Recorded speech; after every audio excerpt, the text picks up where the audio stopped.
TV조선 취재기자들이 전하는 뉴스의 중심, 보도본부 한나인, 저는 신효섭입니다. 오늘의 핫 키워드부터 알아보겠습니다. 네, 첫 번째 키워드는 느림보 태풍 떠났답니다. 제6호 태풍 카눈이 오늘 새벽 북한 지역으로 넘어가 소멸됐습니다. 어제와 오늘 강한 비바람 때문에 일부 지역을 중심으로 피해가 속출했습니다. 두 번째는 김은경의 폭탄입니다. 민주당 김은경 혁신위가 어제 혁신안을 발표하고 활동을 조기 종료했습니다. 사실상 대의원제 폐지, 중진 의원 용태 촉구 등을 둘러싸고 당내 친명, 비명계 갈등이 커지고 있습니다. 세 번째 키워드는 투자 중독입니다. 국회 윤리특위 소위가요. 가상자산 투기 논란이 불거진 김남국 무소속 의원에 대해서 투자 중독이 의심되는 수준의 거래량과 거래 횟수를 보였다고 했습니다. 윤리위는 김 의원에게 추가 소명 기회를 준 뒤에 징계 수위를 결정하기로 했습니다. 다음 키워드는 왕의 DNA입니다. 초등학생 자녀를 둔 교육부 5급 사무관이 담임교사를 아동학대로 신고해서 직위 해제 처분을 받게 했다는 주장이 제기됐습니다. 이 사무관은 특히 담임교사한테 왕의 DNA가 있는 아이이기 때문에 왕자에게 말하듯이 듣기 좋게 돌려서 말하라는 편지를 보내는 등 지속적으로 민원을 제기한 것으로 알려졌습니다. 네, 이번 키워드는 잿더미 된 지상낙원입니다. 지상낙원으로까지 불리는 하와이 마우이 섬의 산불로 지금까지 53명이 사망하고 1,700채가 넘는 건물이 불에 탔습니다. 바이든 미국 대통령은 하와이를 재난지역으로 지정을 했고 연방 차원의 복구 지원을 지시했습니다. 마지막은 300원 더 낸다입니다. 내일부터 서울 시내버스 기본 요금이 300원 올라 1,500원으로 지하철 요금은 150원이 올라 1,400원이 됩니다. 서울 대중교통 요금 인상은 2015년 6월 이후에 8년 1개월 만인데요. 버스나 지하철 이용하시는 분들은 꼭 카드 잔액을 확인하셔야겠습니다. 이제 첫 번째 이슈로 가보겠습니다. 영상부터 확인해 보시죠. 태풍 카눈이 서울 진역에 가장 근접할 것으로 그러니까 도로가 완전히 잠길 정도로 경기 지역엔 내일까지 최대 120mm 13개의 여객선 항로도 모두 막혀 본격적으로 지나가면서 오후 내내 많은 비를 뿌리고 갔습니다.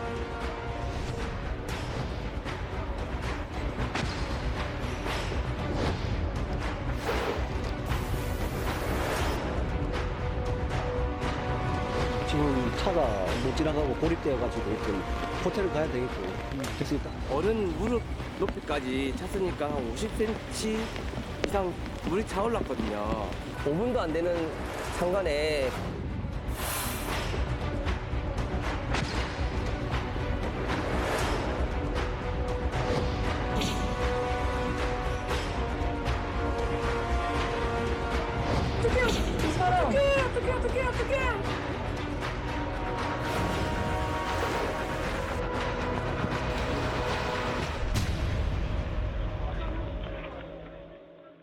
한반도 내륙을 종단하는 경로로 긴장하게 했던 태풍 카눈이 약 15시간가량 머물면서 전국 곳곳에 상처를 남겼습니다. 먼저 현재까지 확인된 피해 상황부터 알아볼까요? 일단 그 중대본이 오전 11시 기준으로 그 파악한 집계를 보시면요. 이 시설 피해가 379건이 발생을 했습니다. 이 태풍을 피해서 마을 회관 등으로 대피한 인원은 이게 이제 15,000여 명으로 늘었거든요.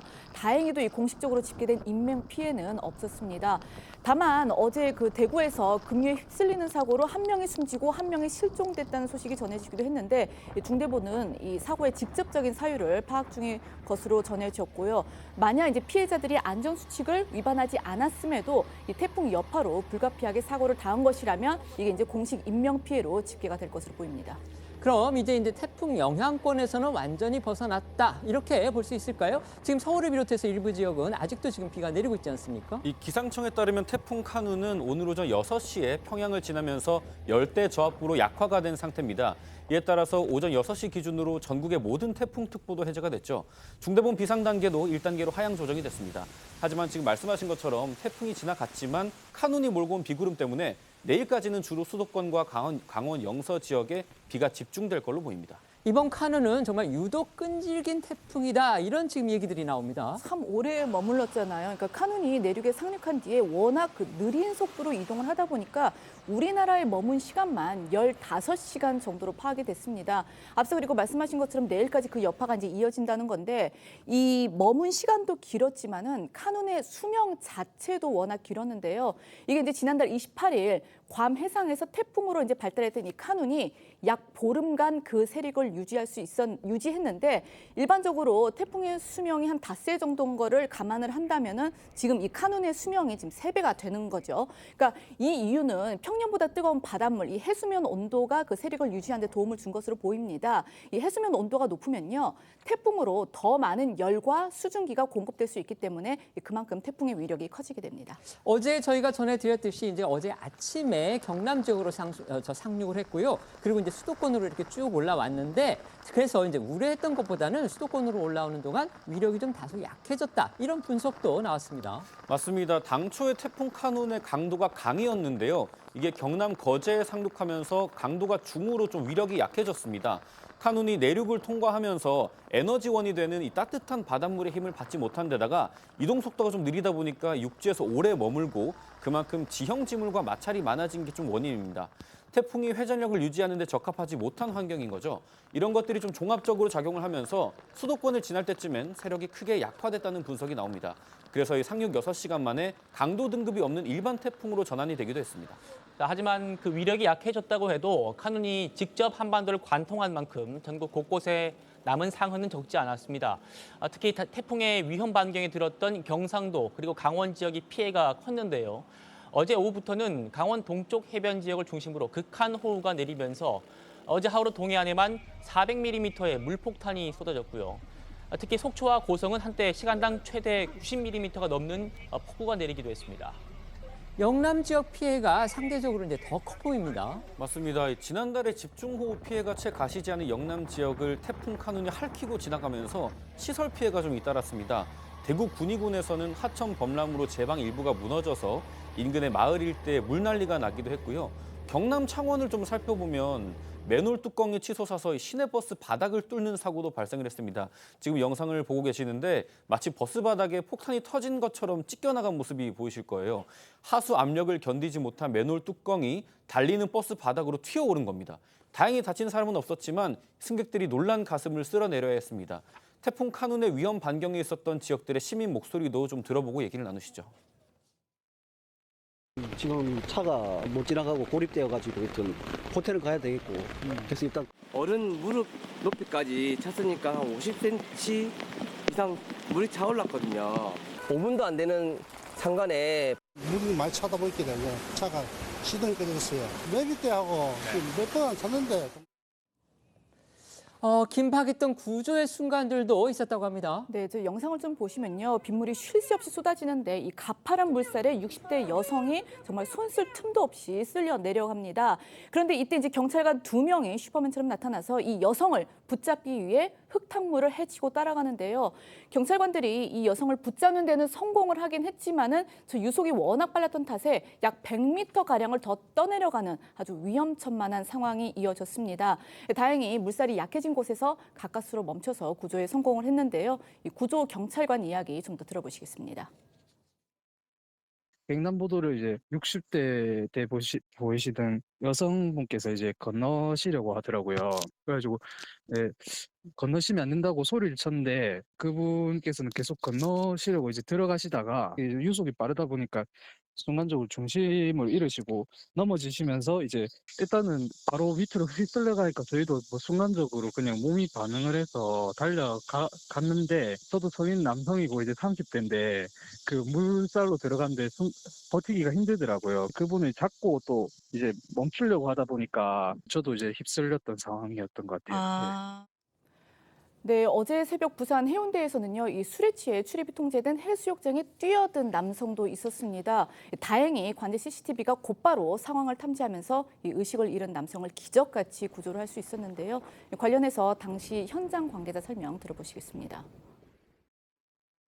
바닷가에 사람 들어가는 모습 포착하고 저희가 바로 출동해서 피안해서 호흡이 되돌아와가지고 그런가 하면 태풍으로 이렇게 모두 긴장하고 있는 틈을 탔는데 이 가짜 뉴스가 또 등장을 했다고 합니다. 네, 지금 화면에 건물 유리창에 문어가 붙어 있는 사진이 나올 건데요. 이번 태풍 카눈이 북상하면서 부산에서 발생한 피해 사진이라고 인터넷에 떠돌고 있는데 이거 믿으시면 안 됩니다. 이 사진은 태풍 때마다 반복해서 올라오는 유명한 가짜 사진 중에 하나인데요. 이 사진 외에도 마치 이번 태풍 때 발생한 피해인 것처럼 건물이 파손되거나 낚싯배가 유실된 사진들이 인터넷상에서 퍼지고 있습니다. 문제는 이런 가짜 사진으로 인해서 해당 지역의 상인들이 피해를 볼 수도 있다는 겁니다. 실제로 가짜 사진을 본 손님이 예약을 취소하는 등 영업상의 피해도 있었던 것으로 전해졌습니다. 가뜩이나 이 태풍 대비에 마음 졸였을 피해 지역 주민들을 생각해서 이런 가짜 뉴스를 만들거나 확산하는 일은 없어야겠습니다. 오늘로 2주간의 공식 일정을 마무리하는 이 잼버리도요. 그동안 태풍 카눈의 여파 피해갈 수 없었는데요. 오늘 저녁입니다. 잼버리 폐영식 그리고 K-팝 콘서트에서 이 안전한 행사를 위한 준비 아주 중요해 보입니다. 그러니까 스카우트 대원들이 이 태풍 카눈 북상을 피해서 이제 그 새만감을 떠나서 전국 8개 시도에 그렇죠. 분산 이동을 했잖아요. 그러니까 정말 대규모 이동 작전을 벌이기도 했었는데 오늘은요 오후 5시 반부터 이 서울 상암 월드컵 경기장에서 잼버리 폐영식에 이어서 K-팝 콘서트가 열립니다. 이번 대회에 참가한 스카우트 대원과 관계자들이 모두 한자리에 모이는 만큼 또 한 번 4만 명이 넘는 대이동이 펼쳐지게 됐는데 정부의 안전 이송 대책 그리고 인파 관리 능력이 마지막 시험대에 오르게 된 셈입니다. 한덕수 총리는 이 지원 인력은 최고의 긴장감으로 업무에 임하라 이렇게 당부하기도 했는데요. 들어보시겠습니다. 4만여 명의 대원들이 1,100여 대의 대형 버스로 상암 운동장에 모이고 행사 이후 또 안전하게 숙소로 돌아가야 합니다. 장시간 이동 과정에서의 안전, 대원들에 대한 급식, 행사장 질서 유지는 물론 출연 아티스트의 안전에도 각별히 유념해서 준비해 주시기 바랍니다. 네, 태풍은 소멸했지만 행사가 진행되는 시간까지 서울에는 비가 계속 이제 내릴 것으로 예보가 된 상황인데요. 현장에는 응급 의료소 4곳을 마련했고 또 태풍의 영향을 우려해서 기상청 예보관까지 상주를 시키기로 했습니다. 민주당 얘기해 보겠습니다. 김은경 혁신위가 각종 논란만 남긴 채 어제 51일 만에 쫓기듯이 조기 종료했습니다. 네, 김은경 혁신위원장은 어제, 그러니까 사실 앞서서 1호 혁신안인 그 의원 전원 불체포 특권 포기 서약 그리고 2호 혁신안이 그 꼼수 탈당 방지책 및 김영방식의 체포동의안 표결 방식 이걸 내놨었는데 여기에 이어서 3호 혁신안을 내놓고 활동 종료를 선언을 했습니다. 사실 개인사 논란으로 한동안 모습을 보이지 않았던 이 김은경 위원장은요. 그간 논란에 대해서 사과의 말을 전하긴 했지만 그간 그 의혹에 대해서는 별다른 해명을 하진 않았는데요. 어제 김은경 위원장의 모습 영상으로 보고 오시겠습니다. 혁신위원회 활동은 오늘로써 마무리하도록 하겠습니다. 부족한 말로 불편함을 드린 점에 대하여 정중히 사과드립니다. 피땀의 결과가 저의 여러 가지 일로 조금 가려질까 그게 가장 두렵고요. 명치를 향했던 칼끝이 정말 아팠습니다. 그래도 온 혼신의 힘을 죽을 힘을 다해서 죽기 살기로 여기까지 왔으니 잘 받아서 민주당이 좋은 결과로 낼 수 있는 혁신안이 되기를 바랍니다. 김은경 혁신위가 마지막으로 내놓은 3호 혁신안, 지금 이걸 두고서 벌써부터 당내 혼란 상당한 상황입니다. 그렇습니다. 어제 공개된 그 혁신안의 주요 골자는 아무래도 그 지도부를 뽑는 전당대회에서 대의원의 투표를 배제하는 겁니다. 관련해서 먼저 어제 혁신위의 발표부터 보고 오시겠습니다. 당대표하고 최고위원에 이제 선출해서 권리당원 투표 70%, 국민 여론조사 30%로 선출하는 안을 저희가 마련을 했고요. 당원 수가 한 100배로 늘었고 더불어민주당의 전국적인 어떤 권리당원 기획반도 굉장히 확대되어 있고 전 세계에서도 가장 큰 정당 중에 하나이기 때문에 더 이상 그런 제도를 유지할 필요가 없게 된 것입니다. 자, 지금 민주당 당원 당규를 보면은 이 전당대회 투표 반영 비율은 지금 권리당원이 40%고요. 지금 보시는 대로 대의원이 30%, 여론조사가 25%, 일반 당원이 5%입니다. 자, 그런데 이걸 두고 친명계를 중심으로 한 당내 의원들은요. 대의원이 행사하는 한 표가 권리당원의 60표, 60표에 해당한다 이런 점을 지적해 왔었거든요. 그러니까 어제 혁신위의 발표는 전당대회 투표 반영 비율을 권리당원 1인 1표, 투표 70%와 국민 여론조사 30%로 바꾼다는 겁니다. 자, 그렇게 되면은 대의원 표 비중이 30%에서 0으로 되는 사실상 대의원제를 폐지하는 효과가 나오던 셈이죠. 자, 민주당 안팎 그리고 특히 비명계에서는 권리당원의 상당수가 이른바 개딸이라고 불리는 이재명 대표 강성 지지층인 걸로 보고 있습니다. 전당대회는 뭐 다 아시다시피 당 대표, 최고위원을 비롯한 그러니까 당 지도부를 뽑습니다. 결국 당권의 향방을 결정하는 그런 기구라고 볼 수 있는데 권리당원의 힘을 강화하는 건 결국 당권 경쟁 구도와 직결되는 문제입니다. 때문에 친명계와 비명계의 갈등 불가피하다는 분석으로 이어지고 있는 겁니다. 혁신이 발표가 나온 뒤 민주당 내 분위기 지금 어떻습니까? 네, 이 대의원제 폐지를 주장해온 친명계는 다수가 환영하는 분위기를 보이고 있습니다. 먼저 영상으로 좀 어떻게 주장을 하고 있는지 확인을 좀 해보겠습니다. 인터넷 커뮤니티 가보시면 어제 오후부터 이 혁신안 얘기로 도배가 돼 있습니다. 매우 많은 분들이 이 혁신안 관련 찬사를 하고 계시고 이렇게 반응이 뜨거운 적이 없었습니다.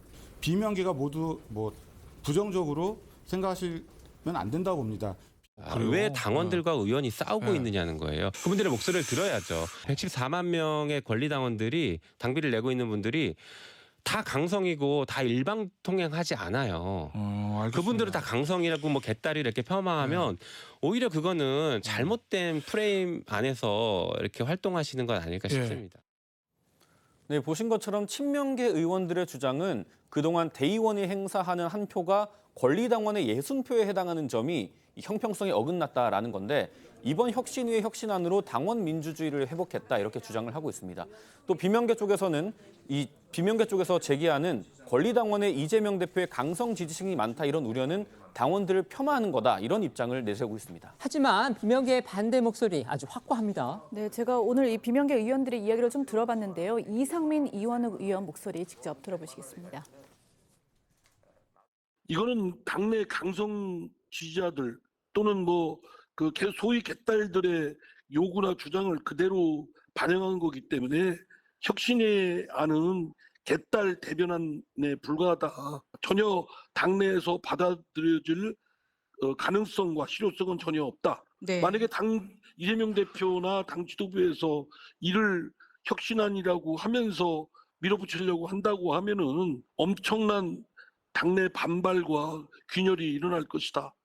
감히 그렇게 하지 못할 것이라고 전망됩니다. 저 관심도 없어요. 그거 어차피 되지도 않을 거고. 하여튼 뭐 그런 혁신 대상인 이유로 찍혀있는 혁신위가 그냥 마지막 도망가듯이 발표하고 난 거에 대해서 그걸 뭘 관심 가져요.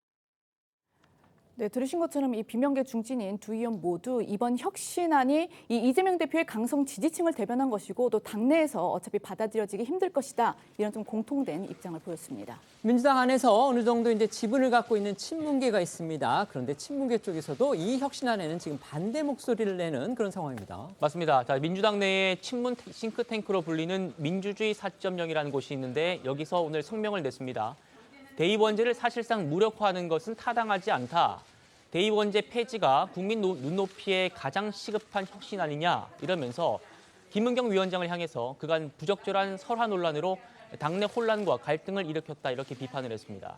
오늘 민주당이 최고위원 회의를 열었습니다. 그런데 그 거기서 나온 얘기들, 발언록을 좀 보니까 이 혁신위 안을 옹호하는 그런 목소리가 나왔습니다. 결국 지금 당 지도부부터가 이 사안을 두고서 둘로 갈라져 있다. 이게 지금 오늘 회의에서 확인이 된 거죠. 맞습니다. 오늘 최고위 회의에서는 이 친명계로 분류가 되는 서은숙 최고위원이 혁신위를 적극 옹호했습니다.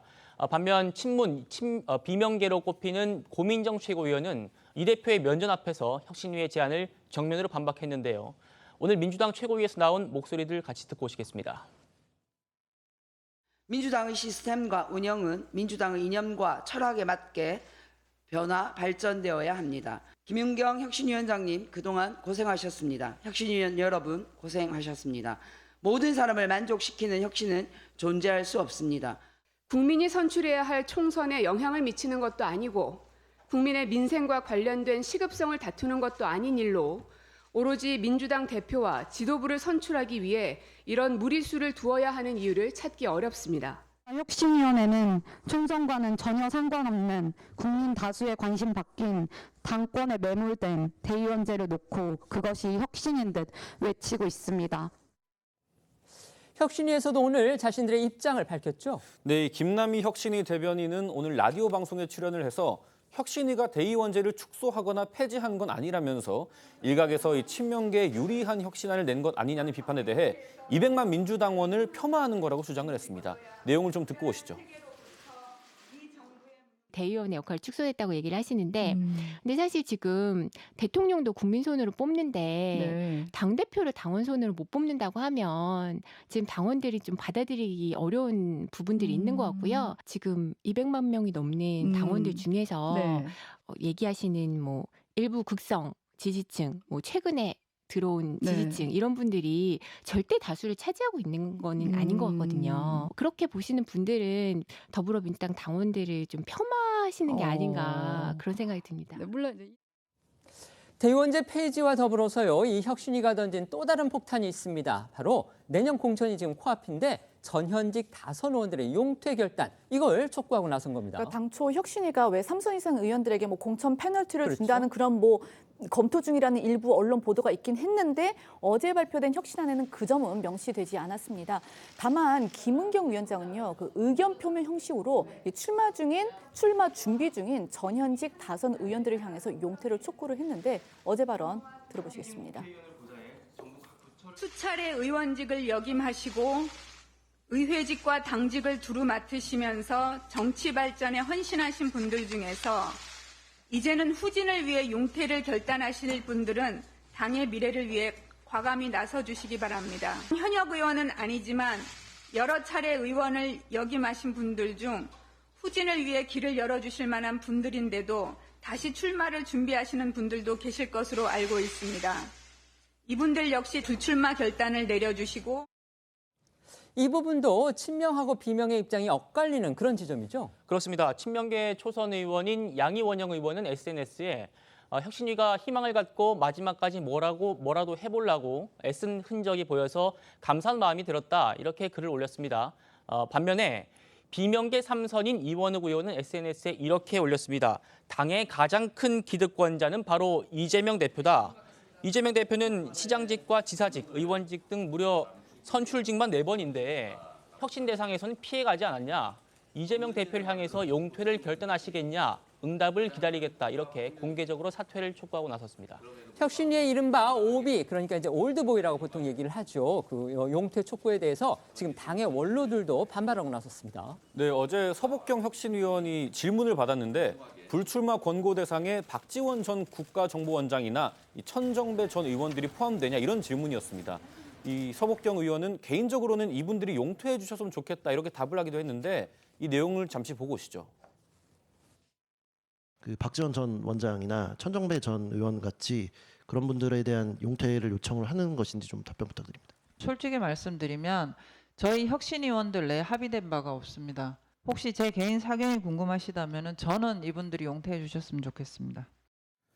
네, 이런 내용이 나오니까 반발도 있었습니다. 서복경 혁신위원으로부터 기득권 올드보이로 지칭이 돼서 용퇴를 촉구받은 박지원 전 원장, 어제 매일경제와 인터뷰를 가졌는데요.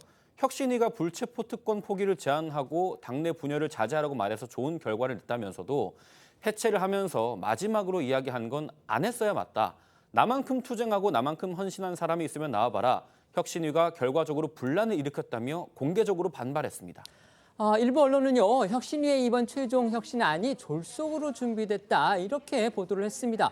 무슨 속사정이 있었던 건가요? 이게 이제 혁신위가 어제 오후에 최종 혁신안을 발표를 하면서 혁신위 혁신안 설명 자료 이런 걸 이제 배포를 했는데 이게 이제 자료 배포 3시간 뒤에 그러니까 민주당 공보국이 이 혁신의 자료에 담긴 그 내용이 선거법을 위반했다면서 이 특정 부분의 인용을 제한한다, 이런 이제 공지를 낸 겁니다. 인용하지 말아달라고 언론에 지금 부탁을 한 거군요. 맞습니다. 그러니까 이게 결국은 최종 혁신안이 발표된 후에 이제 당차원의 검토가 이루어진 것으로 보이는데 이제 그 과정에서 일부 내용이 선거법에 저촉이 된다는 이제 사실을 확인한 것으로 보입니다. 그러니까 그게 무슨 내용이냐면은 이게 이제 정당이 자체적으로 조사한 선거 관련 여론조사 결과를 외부에 공표할 수 없다, 이런 이제 선거법 규정이 있는데 그런 이제 기본적인 선거법 규정을 이 혁신위가 간과를 한 거죠. 이에 대해서 혁신위 관계자는 기자회견 전날에 밤을 새면서 자료를 준비를 했고 또 기자회견 직전에 마무리했다면서 기자회견 직전에 자료를 당과 공유하면서 당에게 이 내용을 그 직전에 이제 공유를 하면서 당에서 내용을 검토할 시간이 없었던 것 같다라고 이제 밝혔다고 헤럴드 경제가 전했는데요. 이를 두고서 이 기본적인 검토 과정마저 생략된 졸속 보고서 아니냐 이런 지적이 나오고 있습니다. 당내 비판의 화살이 아까 이제 이원욱 의원의 말 저희가 들어봤는데 혁신위를 넘어서 지금 이재명 대표로까지 향하는 그런 분위기까지 엿보입니다. 이재명 대표는 과연 어떤 반응을 보였는지 궁금합니다. 네, 이 대표는 그 혁신위의 혁신안에 대해선 당내 논의를 거친다 이렇게 말했습니다만 비명계 의원들의 반발에 대해서는 답을 하지 않았습니다. 직접 듣고 오시죠. 언론 여러분, 제가 지금 계단으로 내려가야 돼서 불편하실 것 같습니다. 일단 혁신안은 혁신위의 제안이기 때문에 당내 논의를 거쳐서 합당한 결과를 만들어내도록 할 것입니다. 당내 반발도 큰데 얼마나 수용될 거라고 보세요? 이 시점에 가장 적절한 제안이었는데 의문들이 나오고 있는데요. 당정 지지층이 너무 많이 진출해서 오류가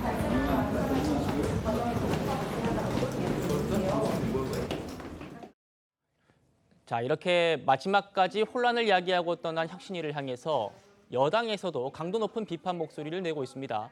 어제 강민국 수석 대변인은 논평을 통해서 용두사미가 될 거라는 예측이 딱 맞아떨어졌다. 정치사의 부끄러운 기록으로 남을 거다. 이렇게 밝혔었는데요. 여당 목소리도 다시 듣고 오시겠습니다. 김은경 혁신위는 이재명을 위한 혁신안을 발표하고서 활동 마무리라는 이름으로 준행난을 쳤습니다.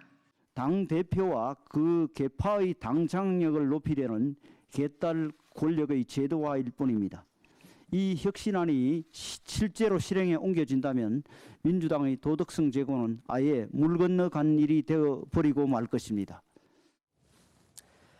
혁신안은 혁신위의 제안이기 때문에 당내 논의를 거쳐서 합당한 결과를 만들겠다. 이재명 대표의 이 말처럼요. 이 혁신위안이 이걸로 당장 확정이 되는 건 아닙니다. 특히 이제 대의원제 사실상의 폐지죠. 대의원제를 사실상 폐지하는 이런 내용 등은 당원 당규상의 개정도 필요한 사항이기 때문에 앞으로 뭐 최고위원회의, 뭐 그다음에 의원총회, 뭐 당의 중앙위, 당무회 여러 논의 기구의 그런 것을 과정을 거친 다음에야 비로소 확정이 될 수 있는 겁니다. 그렇기 때문에 과연 이런 혁신위 안이 실제적으로 이것이 확정이 될 수 있겠느냐, 여기에 대해서 회의적인 목소리도 적지 않아 보입니다. 어떻게 예상하십니까? 네, 뭐 오늘 오전에 또 났듯이 뭐 더미래라는 그 당내 어찌 보면 중립 지역에서 가장 많은 의원들이 소속돼 있는 모임에서도 지금 혁신안에 대해서 좀 지금 필요한가? 이거에 대한 의문을 제기를 했거든요. 그렇기 때문에 저는 당내 의원들에 대한 공감대가 먼저 이루어져야지만 그다음에 이제 권리당원 투표라든지 여러 가지 절차를 거칠 수가 있다고 보는데 쉽지 않은 것이라고 봅니다. 특히나 시기상으로 보더라도 이제 8월 임시회 때는 예산안에 대한 부분, 그다음 9월부터는 정기회, 그다음에 국정감사가 남아 있어서 이번 가을에 이러한 부분을 논의를 할 필요성이 국회의원들이 진심으로 거기에 대해서 논의를 할 것인가. 지금 당장 내년 총선에 대비해야 한다는 목소리들이 더 많거든요. 그렇기 때문에 어떤 전당대회에 대한 룰에 대해서 어떤 의원이라든지 그리고 일부 당원들이라든지 이 부분에 대해서 진지한 논의가 있기는 쉽지는 않은 상황인데 어제 혁신위에서 내놓은 안들이 꼭 지금 우리가 방금 뉴스에서만 다룬 거 말고도 상당히 많은 부분들이 있어요. 저는 근데 일부분 상당히 좀 받아들여야 될 부분도 있다고 봅니다. 정책을 전문적으로 하는 최고위원이라든지 이런 부분들은 우리가 지금까지 어떤 정당에서 정책을 제대로 다루지 못한다. 그리고 정쟁에만 너무 힘을 쏟는다라는 부분이 있어서 저는 그러니까 전체적으로 좀 보고 좀 이런 부분을 취할 건 취하고 그다음에 조금 수용을 해야 될 부분도 시기가 있거든요. 전격적으로 수용할 부분도 있을 것이고 시기를 좀 정해야 될 것도 있고 그다음에 정책적으로 이건 괜찮다라고 하는 부분에 있어서는 좀 나눠 가지고 어제 발표한 혁신위를 조금 더 수기를 한 다음에 저는 받아들일 부분 받아들이고 해야 된다. 그렇지만은 지금 총선에 관련한 룰이라든지 어떤 전당대회 룰에 대해서는 쉽지 않은 과정이 있지 않을까 싶습니다. 그 김병민 최고위원께는 이 부분을 여쭤볼게요. 원래 이제 민주당 혁신위가 발족하게 된 그 계기를 다시 한번 저희가 돌아가서 생각을 해보면 당시에 이제 돈봉투 사건, 그다음에 김남국 의원의 코인 논란 이런 게 있기 때문에 어떻게 보면 민주당의 혁신, 즉 도덕성 회복이나 이런 부분에서 강조를 주안점을 두어서 이게 발족을 한 건데 어제 발표한 그 혁신안, 그다음에 앞서서 뭐 1, 2차 나왔다고는 합니다만 그걸 종합적으로 봤을 때 좀 객관적으로 평가해 주십시오. 그런 당초의 그 설립 취지 내지는 그 출발 취지, 출범 취지, 요거에 맞는 안을 내놓고 지금 조기 종료를 했다. 이렇게 평가를 하십니까? 그렇게 평가하기가 매우 어렵습니다. 일단은 가장 대표적으로 시기상의 문제로도 정말 진정한 혁신이 논의돼서 그걸 의미 있게 발표할 거면 어제처럼 태풍이 한반도를 덮치면서 여야 모두 이 위기를 극복하는 그 가운데 발표라는 것도 시점상의 문제가 있고요. 김은경 혁신위원장 개인에 관한 실언이라든지 가정사 논란 때문에 혁신위 자체에 대한 신뢰가 바닥에 떨어진 바 있습니다. 혁신위가 얘기하고 있는 혁신안이 실질적으로 당내의 동의를 끌어내기도 어려울 것이고요. 멋이 중한대라고 하는 그 관점으로 돌아가서 보면 결국 도덕성 회복을 위해서 어떤 방식의 혁신이 필요할 것인가가 굉장히 중요할 겁니다. 중진 용태를 얘기했다면 단순하게 선수가 높기 때문에 용태한다는 것이 아니라 그동안 가짜 뉴스를 퍼뜨려 갖고서는 국민의 신뢰를 떨어뜨린 사람, 혹은 돈 봉투에 연루돼서 이 도덕성의 문제에 심각한 위해를 가한 사람, 사법 리스크 한복판에 걸쳐서 만약에 1심 결과 유죄가 나온 사람, 이런 사람들을 총선에 어떻게 할 것인가가 정리가 돼야 되는데 정작 이재명 대표와 이른바 친명계로 불리우는 여러 사람들에게 불리한 이슈들에 대해서는 단 한마디 언급들이 없었거든요.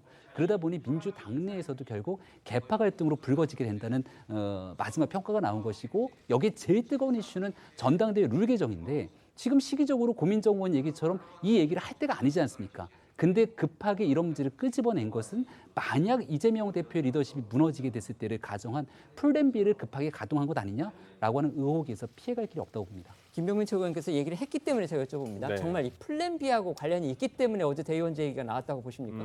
그렇게 지금 그러니까 사건들은 각각 하나씩 저는 이루어지고 있다 보는데 최근에 있던 10월 사태설 또 그 이번에 혁신위에서 나온 내용들 그렇다고 한다면 지금 혁신에서 바로 적용이 되지도 않을 안에 대해서 내놨을까라는 의문을 갖게 되거든요. 그러면 진짜 이재명 대표 측에서 어떤 그 고민을 하고 있다는 10월 사태설, 10월 전당대회설이 그 진짜 실현되는 거 아닌가라는 것들이 저는 어찌 보면 각각의 사건이지만 하나로 연결되는 인과관계가 생길 수도 있다. 저는 그렇게 봅니다. 네, 물론 이제 확정적인 그 얘기는 아닙니다. 네. 이재명 대표 그야말로 이제 엎친 데 덮친 격이다, 이런 얘기도 나오고 있습니다. 어제 저희도 전해드린 대로 당장인데 17일에 백현동 의혹 관련해서 검찰에 지금 출석해야 합니다. 사법 리스크 아주 강하게 고조되고 있다, 이렇게 볼 수밖에 없습니다. 오늘은요 공직선거법 위반 재판에도 직접 출석했습니다. 네, 오늘 그 재판 내용이 이거죠. 그러니까 이재명 대표가 대선 과정에서 이 대장동 의혹의 핵심 인물인 고 김문기 전 차장을 모른다는 그 취지로 말을 하는 등 이 허위 발언을 했다. 그것과 관련한 혐의 재판입니다. 그리고 저희가 이제 계속 전해드린 대로 이게 이제 통상 격주로 금요일마다 재판이 진행돼 왔었고 오늘이 10번째 재판입니다. 이 대표가 이 법원에 도착하니까 당연히 기자들이 붙지 않겠습니까? 그런데 오늘 재판 내용보다는 오늘 17일로 예정된 백현동 의혹과 관련한 검찰 출석에 대해서 집중적으로 질문이 나왔습니다. 자, 이재명 대표 침묵으로 일관하고 곧장 법정으로 들어갔는데요. 영상으로 보시겠습니다. 법문제를 만들어서 뒤집어 씌운다는 취지로 말씀하셨는데 조금 더 자세히 설명해 주시죠. 대표님, 불체포 특권 포기하겠다는 입장 그대로 유지하시는 건가요? 다음 주 조사에서도 서면 드리는 거 가능하실까요? 오늘 재판 상황은 이제 좀 더 구체적인 내용이 알려지면 그때 다시 전해드리도록 하고요. 관심은 지금 계속 말씀드리고 있는 대로 다음 주 목요일입니다. 이 대표의 검찰 출석에 쏠리고 있습니다. 검찰이 피의자 신분으로 불렀기 때문에 과연 어느 정도나 정황 증거를 확보했는지 이게 관심사입니다. 네, 검찰이 의심하고 있는 건 이재명 대표가 성남시장이던 시절에 최종 결재권자로서 이 백현동 개발 사업의 인허가 과정에 개입했다, 이겁니다. 관련해서 당시 성남시 정책실장이었던 정진상 전 실장을 먼저 소환 조사하는 등 수사를 통해서 이재명 대표가 개입한 정황을 확보를 하고 이 대표 소환을 결정한 걸로 알려졌습니다. 이 대표가 받고 있는 주요 혐의는 업무상 배임입니다. 이 업무상 배임 혐의라는 것이 업무상 임무를 위배하는 행위를 해서 재산상 이익을 취득하거나 제3자가 이익을 취득하게 해서 본인에게 손해를 가할 때 적용이 되는데, 그러니까 이걸 다시 말하자면은 검찰은 이재명 대표가 이 백현동 개발 과정에서 그러니까 친분이 있었던, 그러니까 그 성남시장 그 선거 때 선대위원장 출신인 그 김인성 전 대표의 로비로 인해서 이 민간 시행업자에게 특혜성 인허가를 내줬다고 보는 거고, 그 과정에서 성남도시개발공사의 참여는 오히려 배제가 돼서 성남시가 챙길 수 있었던 이익을 포기하고 오히려 민간 시행업자에게 3천억 원대의 이익을 몰아준 것을 보고 있는 거죠. 혁신위 후폭풍에 지금 사법 리스크까지 더해지면서 이 대표 거취를 둘러싼 논란도 지금 커지고 있습니다. 당내 비명계는 이렇게 검찰 조사는 물론이고 이제 영장 심사도 당당히 임해라 이렇게 이 대표를 압박하고 있습니다. 네, 이 대표는 어제 검찰이 없는 죄를 만들어 가지고 뒤집어 씌고 있다 이러면서 당당하게 조사에 임하겠다 이런 입장을 내긴 했습니다. 불체포 특권도 포기하겠다 이렇게 재차 또 말했고요. 하지만 검찰이 국회 회기가 열려 있을 때 구속영장을 청구를 하면 국회에서 체포 동의안 표결을 해야 합니다. 그러면 친명계 의원들이 대거 부결표를 던질 가능성 여전히 남아 있죠. 그러다 보니까 비명계에서는 체포 동의안 표결을 해야 하는 그런 상황이 온다면 가결 투표를 당론으로 정해야 하는 거 아니냐 이런 주장이 나왔습니다. 이원욱 의원 목소리 들어보시죠. 크게 보면 대장동권, 백현동권 그리고 대구성군권 뭐 이런 것들이 이제 그 검찰에서 조사를 하고 있는 걸로 알려져 있는데요. 조사 받으러 가는 거야. 뭐 회기하고 상관없이 조사를 떳떳하게 임해야 할 거라고 보여지고요. 그때 교수단체 대표연설에서 한 얘기가 진정성이 있다면 국민들께 한 약속이었거든요. 그러면 민주당 의원들한테 이거는 여태까지 당론으로 체포동의안 문제에 대해서 채택한 적은 없지만 당론에 준하는 방식으로 모든 의원들이 가결표를 던져달라라고 해야 되는 거 아닌가. 그러니까 여기에 장외 인사인 진중권 광운대 특임 교수는 이재명 대표를 향해서 입이 너무 길다. 변명은 그만하고 조용히 검찰 수사나 받으라고 직격을 해서 눈길을 끌었습니다. 한번 들어보겠습니다. 입이 너무 길어요. 그냥 듣기 싫거든요. 제발 그놈의 변명 좀 그만하고 그냥 검찰에 부르면 일반 국민들처럼 가가지고 조용히 조사받고 나오시기 바랍니다. 지겹거든요. 지금 같은 유형의 그 범죄들 아닙니까? 무슨 사업으로 도대체 어떻게 했길래 이렇게 많은 사기꾼들이 득실득실하고 그 중심에 항상 자기가 있는데 이걸 항상 검찰 탓만 하고 말이죠. 그것도 이제 들어주다 보니까 너무 피곤하거든요. 그러니까 아무 소리 마시고 그냥 조용히 조사받고 오시고요. 법정에서 조용히 싸우십시오. 진중권 교수는요. 그러니까 이재명 대표가 이제 검찰 수사 당당히 받겠다 이렇게 하면서도 또 자신을 향한 수사가 국가폭력이다 이러면서 검찰을 비판하고 있는 거 이걸 지금 겨눈 듯합니다. 네, 말씀하신 것처럼 어제 이재명 대표는 이 검찰 소환 통보에 대해서 국가폭력, 정치수사 이런 표현을 사용해서 정말 강하게 비판을 했었고 자신에 대한 혐의도 전면 부인을 했었는데요. 들어보시겠습니다. 정권의 무능을 감추기 위한 정치수사라고 생각합니다. 없는 죄를 만들어 뒤집어 씌우는 것이 가장 큰 국가폭력입니다. 그럼에도 불구하고 당당하게 수사에 임하겠습니다. 거짓은 진실을 가릴 수가 없습니다. 개인 혐의 자체는 어떻게 생각하시는지? 이게 대통령이 요구한 국가 소유 토지 용도 변경해 준 게 특혜라는 게 말이 되는 소리입니까? 네, 이재명 대표는 이번에 검찰에 출석하면 취임 후 4번째 출석이 되는 거죠. 앞서 3차례 있었던 그 검찰 소환 조사에서도 사실 강하게 검찰 수사를 비판해 왔었는데요. 앞서 검찰에 출석하며 나왔던 이재명 대표의 목소리 이어서 들어보시겠습니다.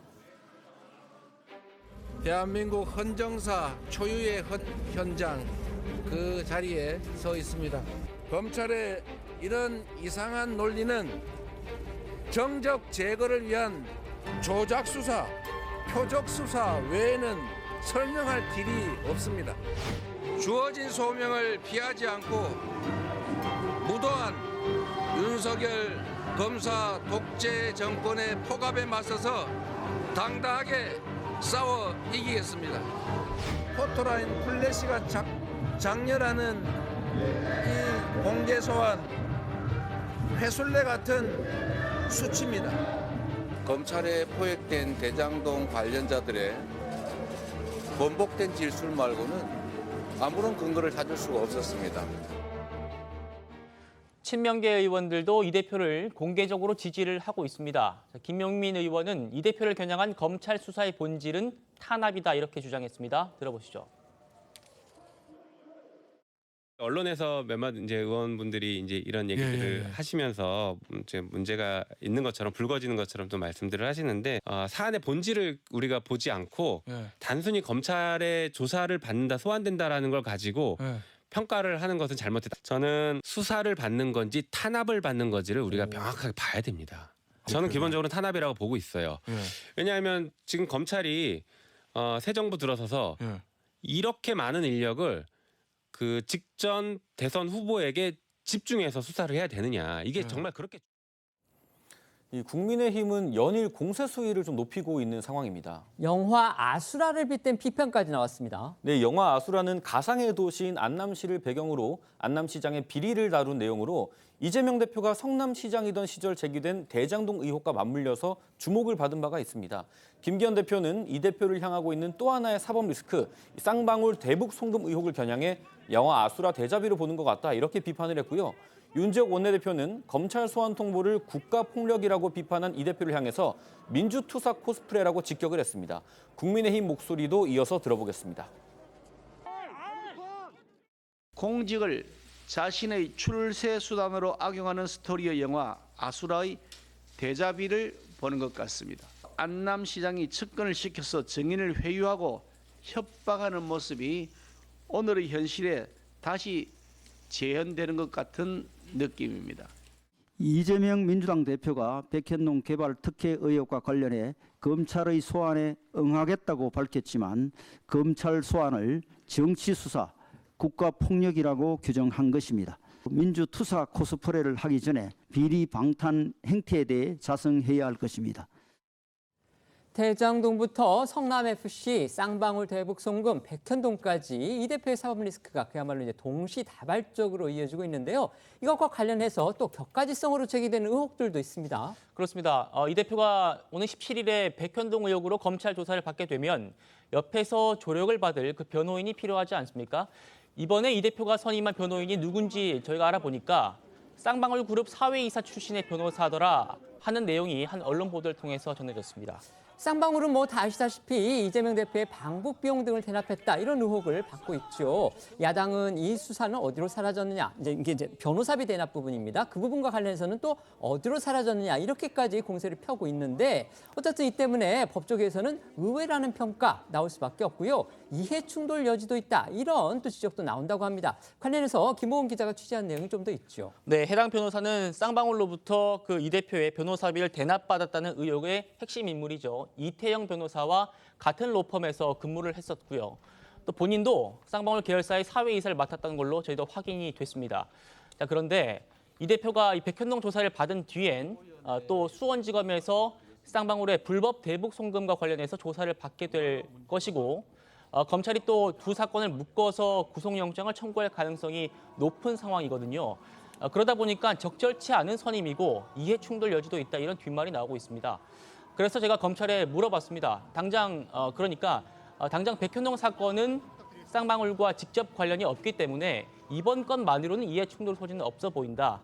하지만 수원지검 조사까지 해당 변호사가 조력을 하고 이후에 또 어떻게 될지 모르지만 그렇게 된다면 이해 충돌 염려는 따져볼 수 있겠다 이렇게 회신을 받았습니다. 자, 해당 변호사는 그동안 이재명 대표를 직접 변호한 적은 없지만 이 대표 부인인 김혜경 씨가 연루된 경기도 법인카드 유용 사건의 핵심 인물이죠. 배모 씨를 변호하기도 했었습니다.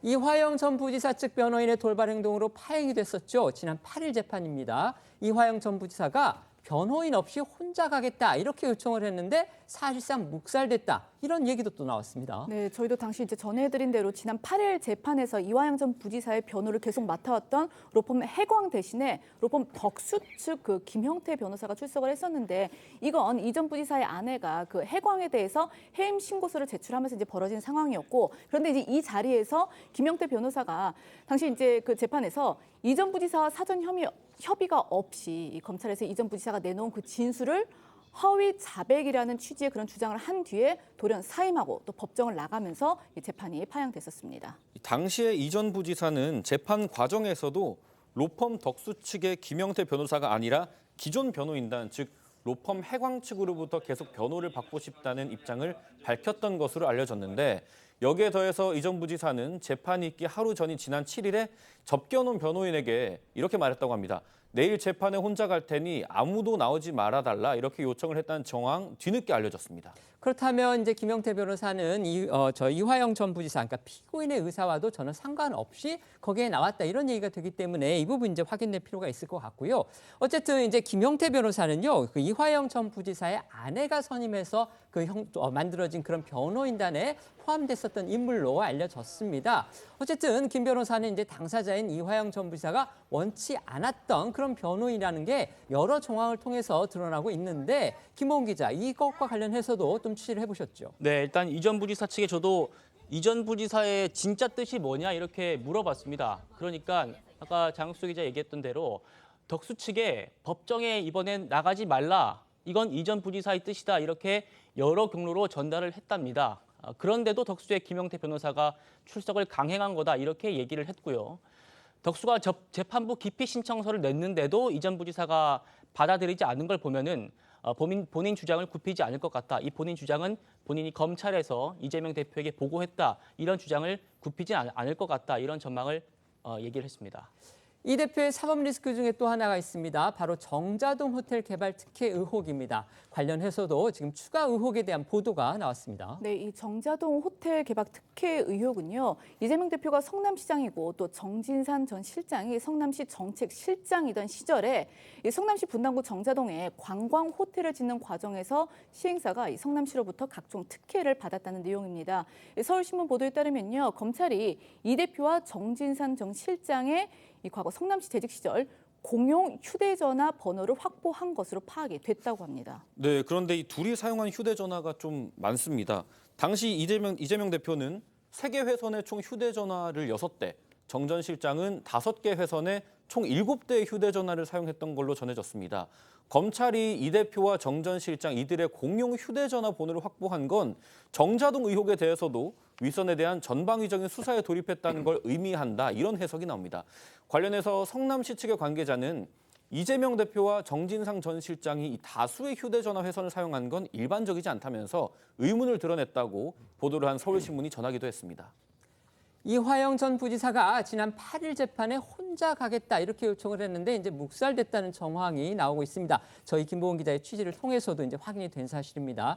결국 이제 사건 당사자, 그러니까 피고인의 의사가 받아들여지지 않고 원치도 않는 변호인이 재판에 나와서 또 저희가 알다시피 그 변호사 때문에 재판이 파행이 빚어진 겁니다. 결국 이런 정황, 물론 이제 저희가 좀 확대 해석일지는 모르겠지만 앞으로 이재명 대표에 대한 검찰의 어떤 사법 처리, 그것에는 과연 어떤 영향을 미칠지, 긍정적일지 아니면 부정적일지 저는 이게 궁금합니다. 어떻게 평가하십니까? 저는 일단은 뭐 이러한 상황 자체가 이화영 씨 본인 재판이니까 피고인 이화영에게도 불리한 내용이고요. 네.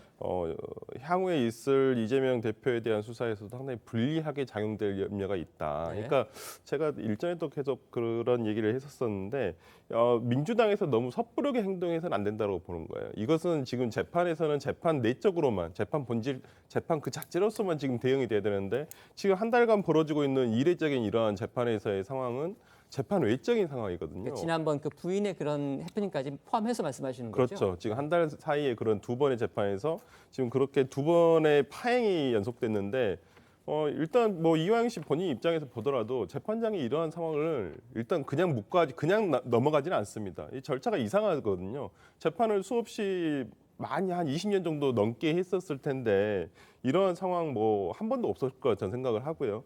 이런 것들이 피고인 본인한테 양형에서 굉장히 불리하게 저는 미칠 거라고 봅니다. 물론 유죄가 인정되지 않느냐에 따라서도 또 달라질 문제지만은 어차피 사람이 재판장이 판단을 하는 부분인데 이상하다 생각할 거거든요. 그렇다고 한다면 이렇게 쉽게 저는 이화영 본인한테도 별로 유리한 내용이 아니고 그다음에 만약에 이러한 것들이 이재명 대표에 대한 향후 수사에 있어서 과연 이것을 그냥 넘길 것이냐. 굉장히 이 사법 외적인 내용들이 계속 들어와서 사법 재판을 자체를 흔들고 있는 상황이거든요. 그렇다고 하면 뭔가 있나? 라는 어떤 생각을 가지게 할 수가 있다는 거예요. 저는 뭐 이재명 대표가 여기에 관여했다 안 했다라는 부분은 아직 모르겠습니다만은 이 부분과 관련해 가지고 누군가로 그 괜한 의심을 살 수가 있기 때문에 알겠습니다. 저는 이러한 것들이 더 이상 이루어져서는 안 된다고 봅니다. 네.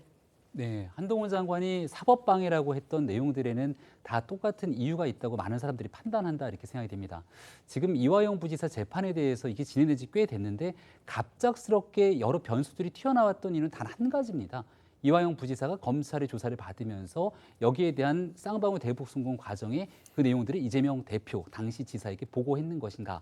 이 부분들이 기사화되면서 언론에 알려졌고 결국 이게 재판정에서 이화영 부지사 입을 통해서 이야기가 전달되는 순간 사실 이재명 대표를 향한 이 사법 리스크는 엄청나게 급물살을 탈 수밖에 없을 것이고 여기에 대해서 피고인인 이화영 부지사의 의견과 전혀 관계되지 않는 얘기들을 쏟아냈던 변호인들의 행동을 보면 피고인인 이화영 부지사의 이익을 위해서가 아니라 이재명 대표를 비호하는 듯한 행동들이 이어졌기 때문에 결과적으로 재판은 지연됐지만 결국 나타나게 됐던 이화영 부지사의 입은 이재명 당시 경기지사를 향할 가능성이 점점 더 높아지지 않았는가 판단합니다. 네. 민주당의 또 다른 고민거리죠. 코인 논란으로 민주당을 탈당한 무소속 김남국 의원 이야기 해보겠는데요. 어제 국회 윤리특위 소위가 김 의원 징계안 심사에 본격적으로 착수했습니다. 네, 어제 오후에 국회 윤리특위 소위가 거액의 가상화폐 거래 의혹 등으로 제소된 김남국 무소속 의원의 징계안을 심사하기 위해 첫 번째 회의를 열었습니다. 앞서 국회 윤리심사자문위원회는 김 의원에 대해 국회의원의 징계 가운데 최고 수위인 제명을 권고를 했고요. 관련 자료를 넘겨받은 윤리특위가 이번에 본격적인 심사에 나선 겁니다. 소위위원장인 국민의힘 이양수 의원은 회의 후에 취재진과 만나서 자문위 검토 자료와 김 의원의 거래 내역 등을 비교 검토했다면서 자문위 제명 의견에 대해 곧바로 결정하지는 않고 다음번에 김남국 의원을 불러서 궁금한 것도 물어보고 해명할 기회를 주기로 했다 이렇게 밝혔습니다. 일단 김남국 의원한테 소명할 기회를 주겠다 이런 뜻으로 보이는데요. 하지만요. 어제 회의를 마치고 나서 이 여야 모두로부터 김남국 의원이 투자 중독이 아닌가 의심된다 이런 말까지 나왔다고 합니다. 김 의원의 그 코인 거래 규모나 횟수 또 종류가 과도하게 많아서 투자 중독이 의심된다는 의견이 나올 정도라고 했는데 이러한 그 회의 분위기를 전한 이양수 의원은요. 이 김 의원의 거래 내역 중에는 단기간 내에 수억 원대의 차익을 내는 경우도 수십억 대 차익을 내는 경우도 있었다면서 일반 상식이나 일반적으로 하는 차원의 투자가 아니었다라고 설명을 했습니다. 또 이 공직자 재산 등록 신고를 회피하려는 움직임도 분명히 볼 수 있었다고 덧붙이기도 했습니다. 여당 소속입니다. 이양수 소위위원장은요. 그런데 이 위원장뿐만이 아니고요. 그 윤리특위의 민주당 간사인 송기헌 의원 역시도 공직자로서의 김 의원 태도, 이 문제 등을 아주 강하게 지적을 했더라고요. 그렇습니다. 윤리특위 야당 간사죠. 송기헌 의원은요. 검토한 자료와 추가 제출되는 자료를 근거로 김 의원의 설명을 들어봐야 한다면서도 많은 거래량과 또 특히 상임위와 청문회 도중에도 거래했다는 점을 비판했습니다. 송 의원은 김 의원의 거래량이 굉장히 많고 일부는 상임위나 청문회 개최일에 거래한 것이 확인이 됐다. 회의에 전념하는 게 국회의원의 의무인데 그 기간에 거래를 했다면은 본인의 의무를 다하지 않은 것이다 이렇게 꼬집었습니다. 송 의원이 언급한 청문회가 바로 그러니까 이제 이른바 이모 논란 그게 벌어졌던 그 한동훈 법무부 장관의 인사청문회 바로 그거죠. 맞습니다. 그래서 일각에서는 당시 김 의원이 코인 거래를 하느라 이모 교수를 이모라고 부르는 그런 황당한 실수를 한 거 아니냐 이런 비판들이 나왔었고요. 앞서 자문위원회가 김 의원이 제출한 자료 등을 토대로 잠정 집계한 조사 결과만 해도 김 의원이 상임위나 소위 중에 코인을 거래했던 게 200번 이상이나 된다고 알려졌습니다. 자, 이모 논란이 불거진 청문회 당시 모습, 또 상임위 중에 코인 거래에 대한 김 의원의 해명 다시 들어보시죠.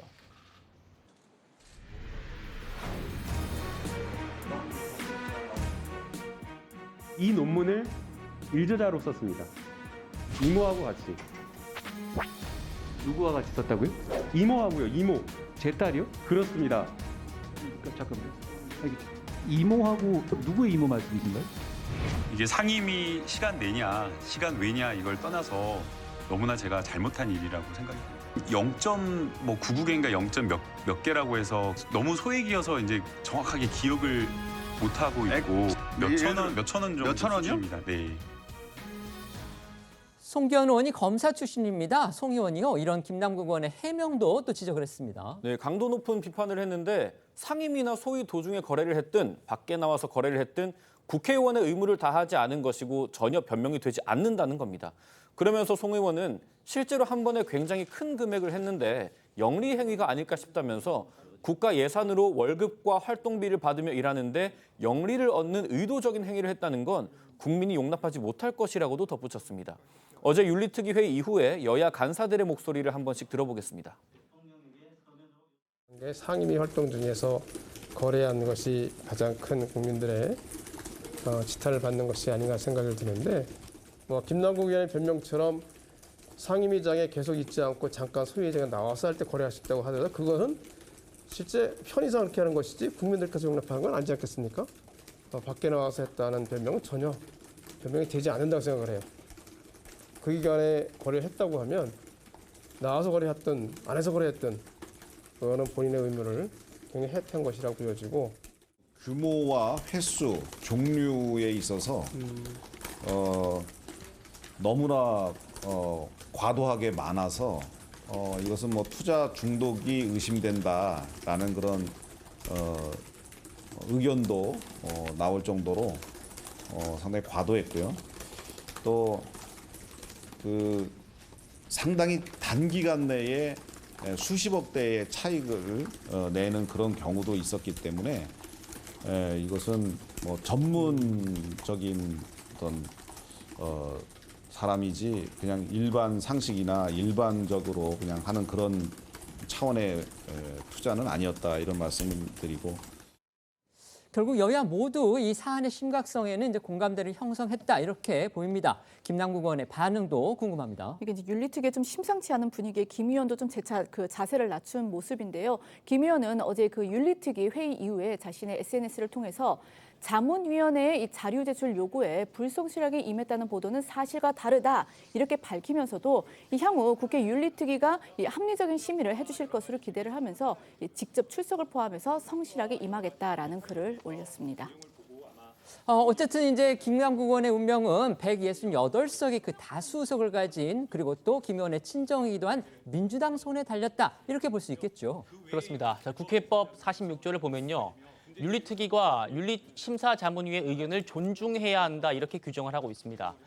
윤리특위 소위가 김 의원에 대해서 김 의원의 징계안을 자문위 의견대로 제명으로 의결하면은 윤리특위 전체 회의로 넘어가게 되고 여기서도 통과가 되면은 본회의에서 제명안 표결이 이루어지게 되죠. 제적 의원 3분의 2 이상인 200명 이상의 찬성이 필요합니다. 그래서 말씀하신 대로 168석을 가진 민주당 의원들이 어떻게 결정하느냐에 따라서 김 의원의 운명이 달라질 수 있는 겁니다. 자, 이미 김 의원에 대한 제명의 뜻을 모은 국민의힘에선 민주당을 위해서라도 김 의원을 제명해야 한다 이러면서 민주당을 압박하고 있습니다. 어제 전해드렸던 조국 전 법무부 장관의 딸 조민 씨 검찰의 기소 결정 이 부분도 살펴보겠습니다. 조국 전 장관이요, 이 딸의 기소 소식에 아주 상당히 발끈했습니다. 네, 문구를 하나 읊어드리겠습니다. 차라리 옛날처럼 나를 남산이나 남영동에 끌고 가 고문하길 바란다. 딸 조민 씨에 대한 검찰의 기소 결정 이후에 조국 전 장관의 SNS에 이런 글이 올라왔습니다. 앞서 검찰이 공소시효 만료를 앞두고 기소 여부를 검토한다는 사실이 보도된 이후에 부산대 등의 입학 취소 처분에 불복하는 소송을 취하하고 직접 반성의 뜻도 밝혔지만 결국 이 재판행을 피하지 못하게 되자 군사 독재 정권 시절의 남영동까지 언급을 하면서 격앙된 반응을 보이는 겁니다. 그간 자녀들의 입시 비리와 관련해서 입장을 밝혔던 조 전 장관의 목소리를 한번 들어보겠습니다. 제 딸이 대학 또는 대학원에 부정 입학했다는 의혹은 명백한 가짜 뉴스입니다. 저희 아이가요, 그 학교에 가서 실제 활동을 했고 그에 대한 그 표창장을 받은 건 사실입니다. 다시 한번 송구하다는 말씀을 올립니다. 정경심 교수의 유죄가 대법원에서 확정된 이후 당사자와 가족들은 이를 겸허히 받아들이고 스스로를 돌아보고 있습니다. 특히 자식들은 많은 고민 끝에 문제된 서류와 연결된 학위와 자격을 모두 포기했습니다. 보다 낮은 자세로 진솔한 소명을 하겠습니다. 아버지인 조국 전 장관은 반발했지만요, 이 당사자인 조민 씨는 수용하겠다 이런 입장 밝혔습니다. 일단 현재 조 씨가 미국에 치료 중인 것으로 알려졌는데요. 어제 검찰의 기소 사실이 알려지니까 자신의 SNS에 재판에 성실히 참석할 것이라면서 책임질 부분이 있다면 겸허히 책임을 지겠다 이런 입장을 밝혔습니다. 그리고 입장문을 올리기 직전에는요, 이 미국 샌프란시스코 공항에서 캐리어를 손에 쥐고 이동하는 사진을 올려서 눈길을 끌기도 했습니다. 앞서 저희가 전해드렸습니다. 이 김남국 의원 코인 거래 의혹과 관련해서 지금 국회 윤리특위에 징계안이 넘어가 있고 소위가 어제 처음으로 회의를 열었는데 이 회의를 마친 뒤에 여야 간사들이 전한 입장이 이게 심상치가 않습니다.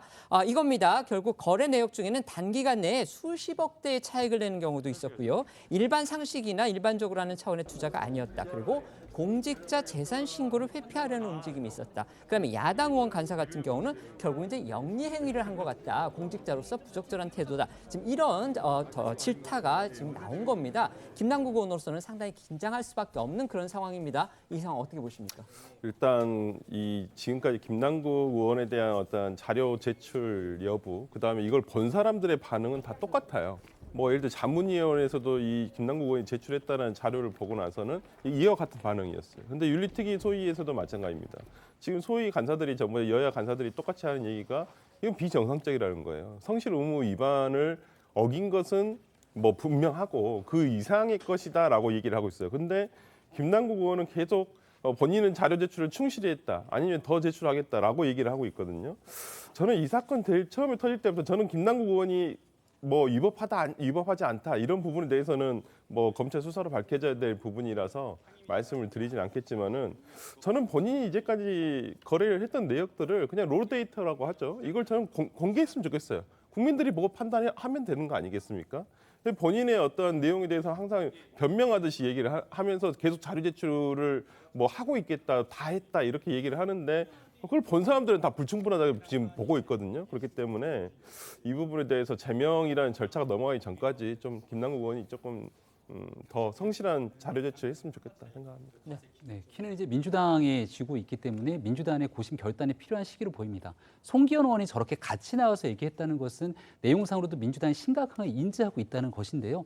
문제는 최종적으로 가결이 될 것인가라고 하면은 확신을 못하고 있는 것 아닙니까? 당을 이끌고 있는 이재명 대표 입장에서는 7인의 멤버이기도 했고 본인의 측근이었던 김남국 의원에 대해서 아직까지 이렇다 저렇다 말이 없습니다. 만약에 국회에서 윤리특위가 의결을 하고 본회의로 넘어가게 되면 87년 민주화 이후로 국회에서 제명된 사례가 없기 때문에 그 정도의 상황까지 가면 국회의원 문제가 되는 사람이 스스로 그만둡니다.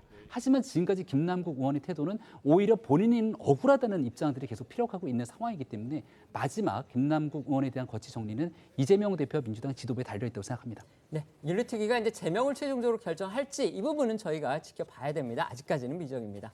지금부터는 어쩌다 이런 일이로 이어가겠습니다.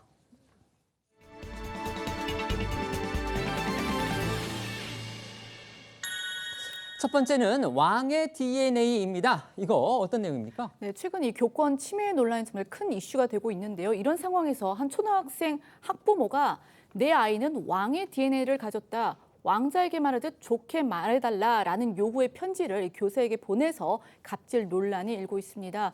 이 초등교사 노조에서는요, 초등교사 노조에서 공개한 편지에 따르면은 학부모가 교사에게 총 9가지의 당부를 하는 그런 내용이 적혀 있는데요. 보시면은 이 왕자에게 말하듯 하라 이것과 함께 하지마 안 돼 등 뭐 이렇게 제지하는 말은 절대 하지 말라. 그리고 또래와 갈등이 생기면 철저히 편을 들어달라, 그러니까 내 아이의 편을 들어달라 등의 요구가 담겨 있었습니다. 요구는 뭐 더 있었습니다. 두 손을 모으고 고개를 숙여 하는 인사를 강요하지 말라거나 또 뇌세포가 활성화될 때까지 쓰기와 수학 등 학습 강요를 자제해달라 이런 요구도 있었습니다. 그런데 이 편지를 보낸 학부모는 그 이전 선생님을 아동학대로 신고한 전력도 있다고 합니다. 당시 신고를 당한 선생님은 직위 해제를 당하고 조사까지 받았다는데요. 검찰에서 무혐의 처분을 받고 지금은 복직한 걸로 전해지고 있습니다. 그러니까 이전 담임교사는 아동학대로 신고를 해서 직위 해제를 당하게 하고 새 담임교사한테는 내 아이에게 왕자에게 말하듯 하라 이렇게 요구하는 편지를 보냈다는 거군요. 그렇습니다. 공분을 일으킨 사실은 또 있는데요. 바로 이 학부모가 교육부 소속의 사무관이었다는 겁니다. 이 교육부 사무관은 아동학대로 신고했던 전임 담임교사에게 지위를 이용한 듯한 협박성 이야기를 하기도 하고 과거 자신의 민원으로 아이 담임이 교체되기도 했다면서 이런 얘기도 언급한 걸로 전해지고 있습니다. 이거는 이제 초등교사 노조 측에서 주장하는 아마 그런 내용일 겁니다. 따라서 사실 여부 관계는 좀 더 확인을 해야 되는 그런 상황이기는 합니다. 어쨌든지 간에 결국 이 사무관은요, 직위 해제가 됐다고 합니다. 네, 논란이 확산되면서 교육부는 사무관이 근무하는 교육청에 직위 해제를 요청을 했고 해당 교육청이 사무관에게 직위 해제를 통보했다고 밝혔습니다. 한편 초등교사 노조는 아동학대 신고를 당하면 혐의 유무와 관계없이 교사들이 억울하게 직위가 해제되는 등 관련 제도 개선이 시급하다면서 악성 민원과 갑질로부터 교사들을 지켜달라고 호소했습니다. 뭐라고 말했는지 한번 들어보시죠.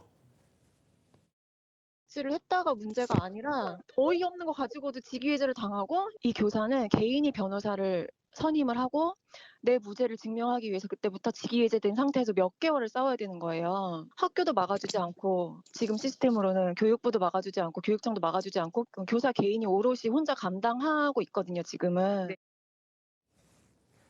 두 번째는 가족의 법정 폭로입니다. 지금 친형하고 법정 다툼을 벌이고 있는 방송인 박수홍 씨의 소식입니다. 네, 박 씨가 지금 그 친형 부분, 그러니까 횡령 혐의랑 관련돼서 법정 싸움을 벌이고 있는데 이 형제의 어머니가 모친이 결국 법정에 증인으로 서게 됐다는 소식입니다.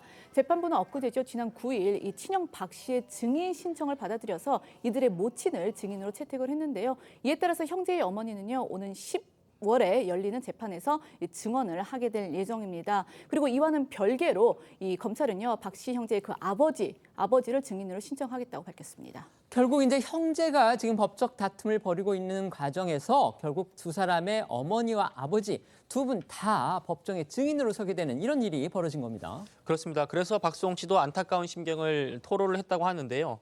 박수홍 씨 측 변호인에 따르면은 어머니까지 수사 대상에 올리는 것은 자식으로서 마음이 아프기 때문에 검찰 조사 때도 어머니는 제외했었다. 이러면서 어머니의 재판 출석은 전혀 예상을 못했던 일이었다 이렇게 밝혔습니다. 듣고 오시겠습니다. 피고인 박 측에서 어머니를 증인 신청을 했어요. 그래서 재판부가 받아준 사안입니다. 어머니도 불러서 법원에서 판사님 앞에서 증인심을 하고 싶다라고 요청이 이번에 처음 들어와서 검찰 때 조사를 안 하셨던 분이 이번에 온 겁니다. 그래서 그래. 어머니가 어떤 내용으로 말씀하실지는 저희도 뭐 구체적으로는 알 수가 없어요. 박 씨한테 유리한 진술을 하지 않을까 뭐라는 게 저희 예측입니다. 그런데요, 그 재판에서 이 박수홍 씨 가족 중에서 그동안 이제 침묵했던 사람이 있습니다. 바로 박수홍 씨의 막내 동생인데 이 동생도 재판에 등장을 했습니다. 그러니까 이제 삼형제인데 이 박수홍 씨의 동생이 큰형의 재판에 이제 증인으로 출석을 해서 박수홍 씨에게 힘을 싣는 그런 발언을 한 겁니다. 동생은 그 이제 재판장에서 결국 이 사단은 모두 큰형 때문에 일어났다. 큰형에게 동생들은 착취의 대상이다 등의 이제 증언을 한 것으로 전해집니다. 이 박수홍 씨 변호인에 따르면요, 사실 이 막내 동생이 그동안 박수홍 씨 측과 별로 이제 연락이 잘 되지 않았다고 해요. 때문에 이제 재판에 등장한다고 했을 때, 온다고 했을 때 무슨 말을 할지 좀 걱정이었다고 했는데 막상 이 막내 동생이 가족이 형사처벌을 받을 수 있는데도 증언을 하겠는가라는 이제 재판부 질문에 네라고 답을 하고 앞서 저희가 이제 소개해드린 그 큰형에 대한 증언을 하니까 이 소식을 전해들은 그 이제 박수홍 씨는 그 자리에는 없었거든요. 이 소식을 나중에 전해들은 박수홍 씨가 눈물을 보이기도 했다고 전했습니다. 세 번째는 지상낙원이 잿더미로입니다. 하와이에 그 마우이라는 섬이 있습니다. 그 섬에서 지금 산불이 일어났는데 인명피해가 늘고 있다는 그런 소식입니다. 네, 하와이 마우이 섬에서 사흘째 산불이 번지고 있는 가운데 이 사망자 수가 53명으로 늘었다고 마우이 당국이 밝혔습니다. 이는 이 전날 집계된 36명에서 무려 17명이나 사망자가 늘어난 것으로 이렇게 충격을 주고 있는데요. 하와이 주지사는 CNN과의 인터뷰에서 1960년 쓰나미 때 61명의 사망자가 발생했는데 이번 산불 사망자가 그보다 훨씬 더 많을 것 같아서 두렵다라고 말해서 이번 사태의 심각성을 정말 짐작케 했습니다. 현지 언론들은요, 이번 산불이 2018년 이 85명의 사망자를 낸 캘리포니아 캠프파이어 산불 이후 가장 큰 규모의 산불이 될 것으로 전망했습니다. 그런데 왜 이렇게 산불이 커졌는지 정말 그 경위가 또 궁금합니다. 네, 이번 산불은 지난 8일에 벌어졌습니다. 마우이 섬 중부에서 처음 신고가 됐고요. 이후에 서부 해변 마을인 리하이나 인근에서 또 다른 산불이 신고가 됐습니다. 그런데 이 리하이나 산불이 한때 진압이 됐었다가 허리케인이 몰고 온 강풍을 타고 다시 살아나서 삽시간에 해변 마을을 덮친 겁니다. 해변 마을 리하이나에서 상점을 운영하는 한 주민은 AP통신에 상점들이 꽉 들어찼던 거리에 불에 탄 차량들이 줄지어 서 있었고 그중에 일부 차량의 내부에는 불에 탄 시신도 있었다면서 참혹한 당시 상황을 전했습니다. 산불을 목격한 하와이 주민 이야기 들어보시죠. Resident of Lahaina for about 18 years, and we just had the worst disaster I've ever seen. All Lahaina is burnt to a crisp, and it's like an apocalypse. Buildings that we've all enjoyed and celebrated together for decades, for generations, are completely destroyed, and I mean smoldering still. 자, 하와이 주지사 발표에 따르면요, 현재까지 이번 화재로 약 1,700여 채의 건물이 파괴된 것으로 추정이 되고 있고요. 또 라하이나의 약 80%가 사라진 것으로 보인다, 이렇게 덧붙였습니다. 라하이나는 이 마우이 섬의 가장 번화한 그런 도시로 알려져 있습니다. 그런데 이렇게 주민들도 물론 피해가 커서 문제지만요, 이 지상 낙원이라고까지 불리는 그런 세계적 관광지이기 때문에 여행객들 피해가 크지 않을까, 지금 이게 또 걱정입니다. 네, 휴가철을 맞아서 마우이 섬을 찾은 수많은 관광객들의 발도 묶였습니다. 마우이 섬 카올루이 공항 인근에 마련된 대피소에는 약 1,400명의 여행객이 뜬 눈으로 밤을 지샌 뒤에 섬을 빠져나갔고요. 항공사들은 여행객들을 위해서 항공편을 증편하고 항공권 변경 수수료도 면제를 했습니다. 하와이주 교통국장은 전날 약 11,000명이 마우이 섬을 떠났고 이날에는 1,500여 명이 더 나갈 걸로 예상된다고 밝혔습니다. 네, 우리 국민의 안전도 걱정되실 텐데요. 이 주 호놀룰루 총영사관에 따르면 마우이 섬에는 연간 약 2만 5천 명 정도의 한국 관광객이 찾고 있고 또 거주하는 한인도 500여 명 정도 된다고 합니다. 다행히 아직까지 한인 동포와 관광객들의 피해는 보고되지 않았는데 현지에서 택시 영업을 하는 한인 A씨가 조선일보를 통해서 이 라하이나 지역에 거주하는 교민 중에는 집과 가게가 타서 먼저 피한 사람도 있고 아직까지 발이 묶여있는 사람도 많다라고 했습니다. 또 A씨는 이 라하이나 숙소에 묵었던 한국인들은 여권이며 가방이며 이게 다 타서 경찰 도움을 받아 나간 사람도 있다 이렇게 전했는데요. 우리 외교부도 호놀룰루 총영사관 등과 이 합동대책회의를 화상으로 열어서 우리 국민이 조속히 안전한 곳으로 대피할 수 있도록 필요한 조치를 강구하라고 당부를 했습니다. 무엇보다 빨리 불길이 잡혀야 할 텐데요. 이게 걱정입니다. 네, AP통신 따르면은 전날 밤까지 주 방위군 헬기가 화재 현장에 약 56만 리터의 물을 투하했다고 하는데요. 당국에 의하면 현지 시각으로 10일 오전을 기준으로 라하이나 화재 진압률이 80% 정도고 피해는 점점 눈덩이처럼 불어나고 있다고 합니다.